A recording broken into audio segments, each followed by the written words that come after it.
Saya boleh tanya, Pak Gogot pernah mendengar mengenai programnya Pak Muhadjir yang sempat diumumkan di media mengenai pembelian tablet? Pak Gogot tahu mengenai program untuk pencerahan itu? Terima kasih, Pak. Saya ingin bicara dengan Pak Gogot. Pak Gogot, salam kenal Pak Gogot.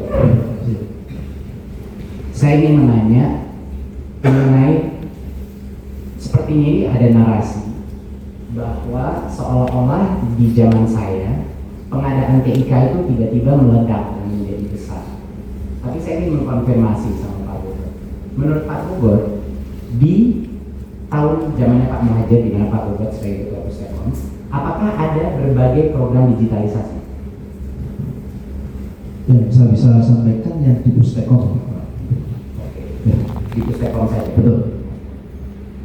Bapak, kita punya BAP-nya Pak Sutanto, Pak Sutanto yang menyebut anggaran dari 2019 sampai dengan 2022 anggaran TIK. Kalau bisa ditayangkan. Dan di sini yang menariknya adalah anggaran APBN untuk TIK di tahun 2019 sebelum saya menjadi menteri itu lebih besar daripada anggaran tahun 2020, 2021 dan juga 2022. Saya ingin menanya Pak Gogot sebagai Ketua Pustekon, apakah ini benar? Ini kita melihat tahun 2019 Pak Gogot bisa lihat total anggaran itu ini adalah untuk TIK, ya, program digitalisasi pendidikan, yaitu komponen terbesar TIK. Total anggaran 2019 berapa Pak Gogot kalau bisa dibaca kira-kira? Saya tidak terlibat di dalam anggaran itu ya. Ketika hanya tahu yang di Pustekon. Bapak hanya tahu yang di Pustekon, betul? Jadi tidak pernah terlibat dalam membantu menteri untuk memikirkan apa strategi digitalisasi pendidikan. Kalau strategi ya, itu anggaran kami tidak. Oh baik, berarti mungkin saya nanya mengenai strategi saja Pak Gogot ya. Makanya saya mau menjelaskan di tahun 2019 kan anggarannya 1,68 triliun.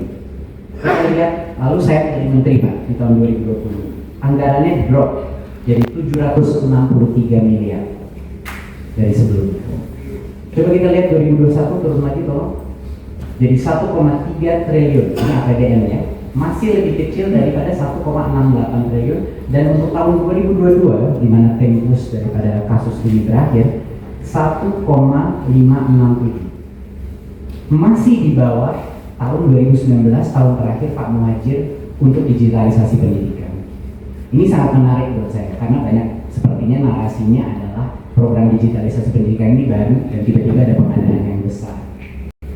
Saya boleh tanya, Pak Gogot pernah mendengar mengenai programnya Pak Muhadjir yang sempat diumumkan di media mengenai pembelian tablet?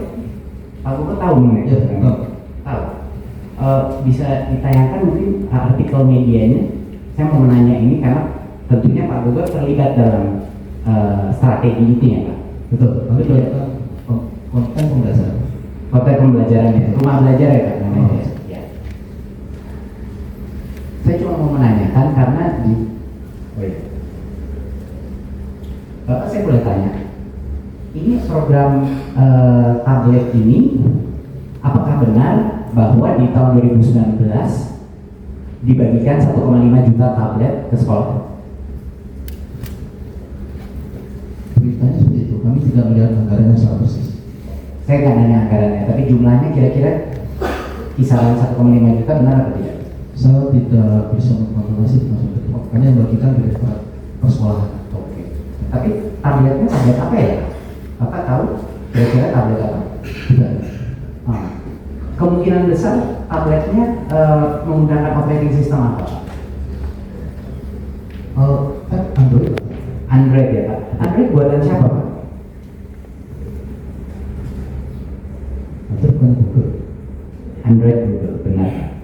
Android yang buat Google. Ya. Jadi operating system tabletnya macam-macam, tapi operating systemnya Android dibuat Google, sama seperti Chrome. Merek-merek laptopnya macam-macam, tetapi operating systemnya dibuat oleh Google. Dan di bagian bawah artikel ini ada target Pak. Pak Muhadjir mengumumkan bahwa di paling bawah mengumumkan bahwa Kemendikbud menargetkan tahun depan 10 juta gadget. Apakah benar Pak? Saya kurang tahu persis Pak. Oh, Karena bukan di Pustekop.